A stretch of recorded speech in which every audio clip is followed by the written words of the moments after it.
Estamos leyendo la traducción del libro Las dos repúblicas o Roma o los Estados Unidos. Estamos en el capítulo número 23 que lleva por título Protestantismo verdadero y falso y es la segunda parte. Los luteranos en Alemania. En los últimos años, habiéndose negado a caminar en la luz que avanzaba y así teniendo menos de la palabra de Dios y por lo tanto menos fe, incluso Lutero se desvió del genuino cristianismo y principio protestante. Negó cualquier derecho de tolerancia a los zwinglianos y abogó por el destierro de los falsos maestros y el desarraigo total de los judíos de tierras cristianas. A la muerte de Lutero, muchos protestantes se dispusieron a mantener las doctrinas declaradas por él y se negaron firmemente a dar un solo paso hacia adelante. Estos por lo tanto se convirtieron en luteranos en lugar de protestantes y así se formó la Iglesia luterana. Y aunque esta iglesia para el día de hoy tiene la confesión de Augsburgo como uno de sus principales símbolos, y aunque a finales del siglo XVII las iglesias luteranas adoptaron la máxima principal de los arminianos, que los cristianos eran responsables ante Dios solo por sus sentimientos religiosos y que ningún individuo podría ser justamente castigado por el magistrado por sus opiniones erróneas, mientras se comportaba como un virtuoso y sujeto obediente, y no hiciera ningún intento de perturbar la paz y orden de la sociedad civil. Sin embargo, desde el año 1817, la Iglesia luterana ha sido parte de la establecida Iglesia de Prusia, y ante las declaraciones de la Confesión de Augsburgo, el emperador de Alemania, hoy como rey de Prusia, es el pontífice supremo de la Iglesia luterana de Prusia. En los países escandinavos, además, la Iglesia luterana es la Iglesia del Estado. La Reforma en Suiza. Zwinglio, quien dio el molde a la Reforma en Suiza, sancionó, si realmente no lo creó, allí la unión de Iglesia y Estado. Su opinión fue que el Estado es cristiano. El reformador abandonó las sendas de los apóstoles, se dejó engañar por el ejemplo perverso del papado. Él mismo resolvió ser uno y al mismo tiempo el hombre de Estado y de Iglesia, a la vez jefe de Estado y general del ejército. Esta doble o esta triple parte del reformador fue la ruina de la Reforma y de sí mismo, porque cuando estalló la guerra en Suiza, Zwinglio se ciñó de la espada y se fue con las tropas a la batalla. Zwinglio interpretó dos partes a la vez, fue reformador y magistrado, pero estos son dos personajes que no deben estar más unidos de lo que podría estar un ministro y un soldado. No culparemos del todo a los soldados y magistrados en formar ligas y dibujar la espada, incluso por el bien de la religión.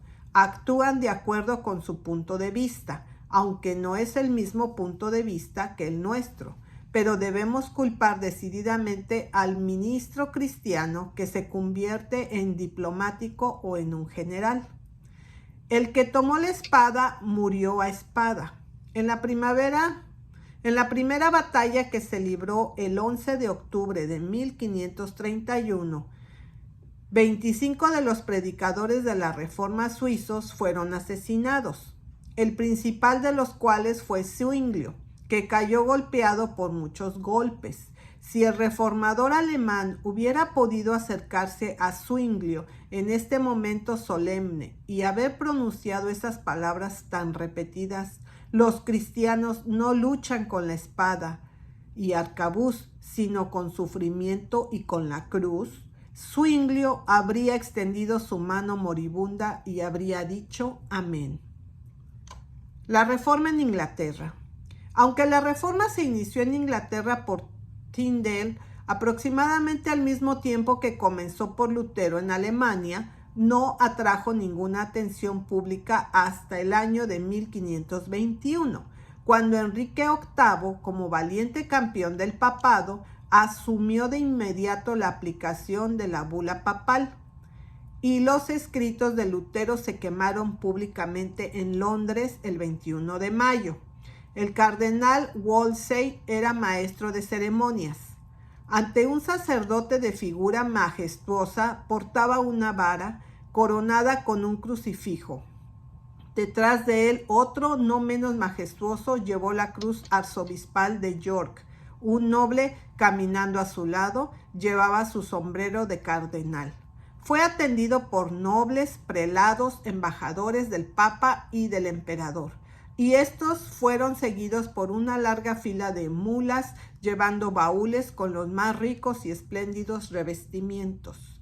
En Londres, en medio de esta magnífica procesión, los escritos del pobre monje de Wittenberg fueron llevados a las llamas. Al llegar a la catedral, el orgulloso sacerdote hizo incluso que el sombrero del cardenal se colocara sobre el altar. El obispo virtuoso de Rochester tomó su puesto al pie de la cruz y allí, en tono animado, arremetió contra la herejía. Luego se presentaron escritos impíos de herejía y fueron quemados devotamente en presencia de una inmensa multitud. Esta fue la primera noticia que recibió Inglaterra de la Reforma. Pero Enrique no estaba contento con esto, ni siquiera oponiéndose a la Reforma en sus propios dominios. Él escribió al archiduque palatino de Alemania con las siguientes palabras: este fuego que ha sido encendido por Lutero y avivado por las artes del diablo está haciendo furor en todas partes. Si Lutero no se arrepiente, entregarlo a él y a sus audaces tratados a las llamas. Te ofrezco mi cooperación real e incluso, si es necesario, mi vida. Tampoco se detuvo aquí.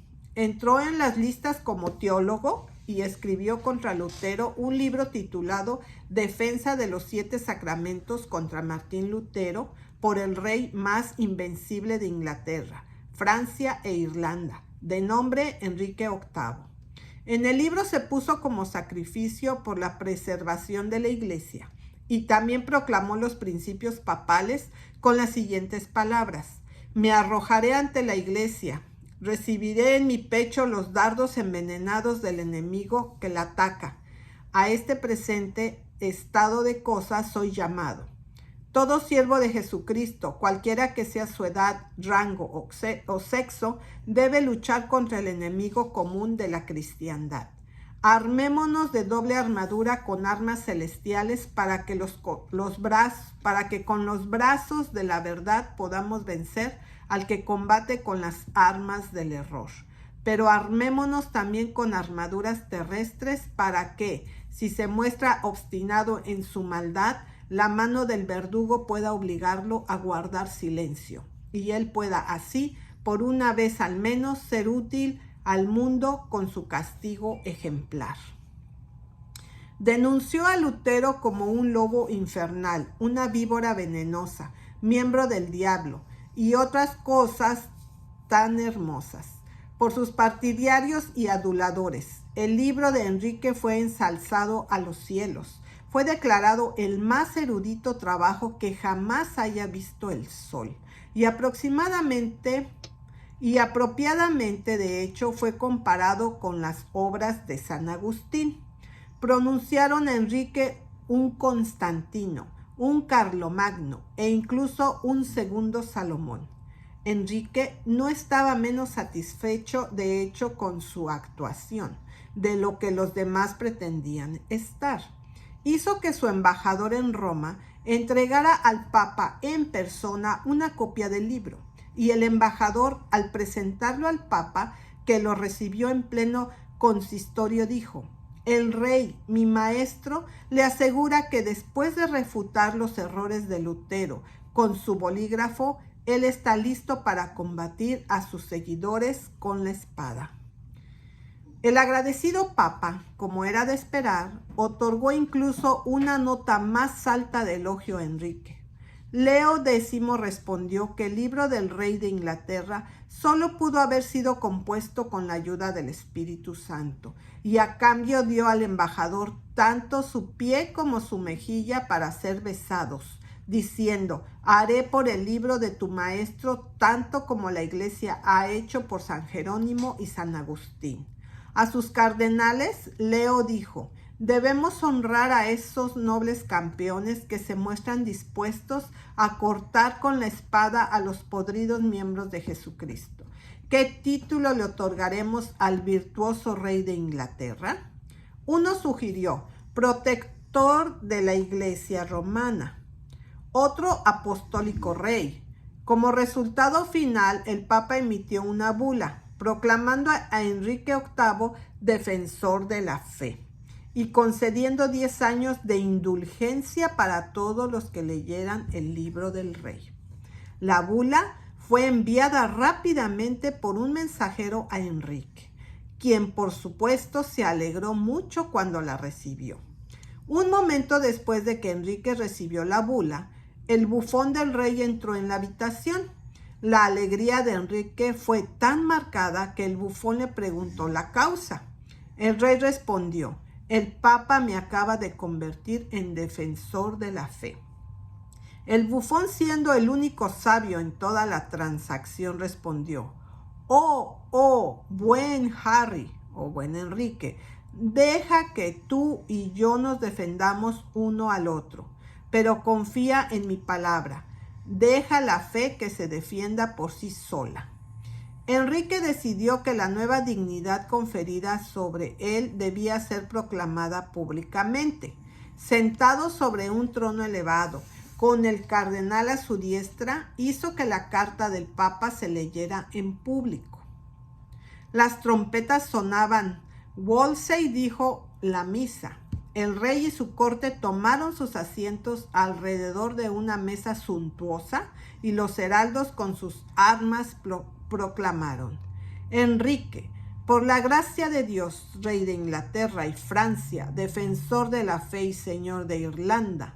Así fue adquirido por el soberano de Inglaterra el título y dignidad de defensor de la fe, que ha sido usado por todos los sucesores de Enrique y hoy lo sostiene la reina Victoria. Lutero no era el hombre que guardaba silencio, ni siquiera cuando los reyes hablaron. Él se había enfrentado al emperador, él había desafiado al Papa y ahora despreciaba y desafiaba a Enrique y todo el resto de la cría papal junta, además de conocer y derrocar los argumentos del rey en detalle, el timbre de sus palabras de desafío al papado y su fe en la palabra de Dios solo y su poder fueron un llamado a toda Europa a tomar refugio bajo la norma de la Reforma y son dignos de ser recordados para siempre.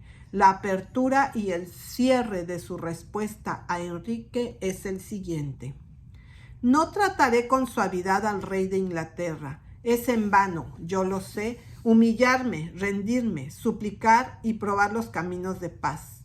Por fin me mostraré más terrible que la feroz bestia que constantemente me golpea con sus cuernos. Los dejaré que sientan que me tienen. Predicaré e irritaré a Satanás hasta que se agote y caiga exhausto, si este hereje no se retracta. Dice el nuevo Tomás Enrique VIII, debe ser quemado. Tales son las armas ahora empleadas en mi contra. Primero, la furia de estúpidos traseros y luego el fuego. Muy bien, deja que estos cerdos se adelanten. Si se atreven y me quemen, aquí estoy, esperándolos. Mi deseo es que mis cenizas arrojadas después de mi muerte a 1000 mares se levanten, persigan y engullan a esta abominable tripulación. Vivo seré el enemigo del papado, quemado seré su destrucción. Ve, cerdo de Santo Tomás, haz lo que bien te parezca. Alguna vez encontrarás a Lutero como oso en tu camino y león en tu camino. Él tronará sobre ti de todas partes y no te dejará en paz hasta que él haya rebuznado tu cerebro de hierro y molido para empolvar vuestras frentes de bronce. Por mí no dejo de gritar, el Evangelio, Cristo, Cristo, mientras mis oponentes no dejan de responder, costumbres, ordenanzas, padres. Deje que su fe, dice San Pablo, no se interponga en la sabiduría de los hombres, pero en el poder de Dios. Y el apóstol, por este rayo del cielo, derriba y esparce como el polvo ante el viento todas las tonterías de este Enrique. A todos los dichos de los padres, hombres, ángeles, demonios, no me opongo a la antigüedad de la costumbre ni a la multitud, sino la palabra de la eterna majestad, el Evangelio, que ellos mismos están obligados a aprobar. Por ello me sostengo, en el descanso, en esto me glorío, triunfo y regocijo por los papistas, los tomistas, Enrique y toda la posilga infernal. El Rey del Cielo está conmigo y por eso no temo a nada. Incluso 1000 agustinos, 1000 chipriotas y 1000 iglesias de las cuales Enrique es defensor se levantan contra mí. Eso me es poca cosa, despreciar y azotar a un rey terrenal que no ha temido en sus escritos blasfemar al Rey del Cielo y profanar su santidad por la falsedad más audaz. Papistas, ¿no desistirán de sus vanas búsquedas? Háganse un favor. El resultado, sin embargo, debe ser que antes del Evangelio que yo, Martín Lutero, he predicado, papas, obispos, sacerdotes, monjes, príncipes, demonios, muerte, pecado y todo lo que no sea Jesucristo o en Jesucristo caerá y perecerá. Pronto, sin embargo, Enrique quiso divorciarse de su esposa, Caterina, para casarse con Ana Bolena. El Papa Clemente VII propuso concederle su deseo y de hecho firmó un decreto por el que él mismo anuló el matrimonio entre Enrique y Catalina. Él también firmó un compromiso válido por el que declaró de antemano que toda retractación de estos actos debía ser nula y cancelada. Ambos documentos fueron comprometidos con el legado Compegio, a quien enviaba a Inglaterra supuestamente para llevar a cabo el procedimiento y realizar el hecho del divorcio, pero al mismo tiempo le dio mando positivo que nunca debía dejar que el decretal se le escapara de las manos. Compegio partió hacia Inglaterra. Los vientos políticos de repente se desviaron. Los mensajeros fueron enviados a toda velocidad tras él, indicándole que retrasara tanto su viaje como todos los procedimientos cuanto más se pudiera, y sobre todo mandándolo no usar el decretal, ni dar ningún otro paso favorable al divorcio, sin orden nueva y expresa del Papa mismo.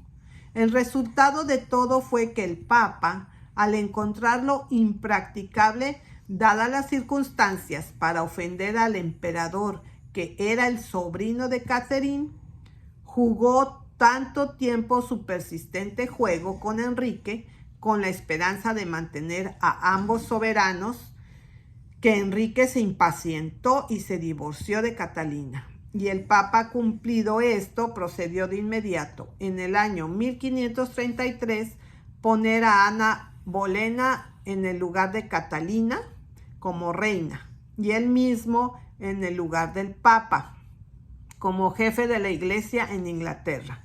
Esto estaba en el máximo sentido de la palabra, que Enrique se puso a sí mismo en el lugar del Papa en el reino de Inglaterra.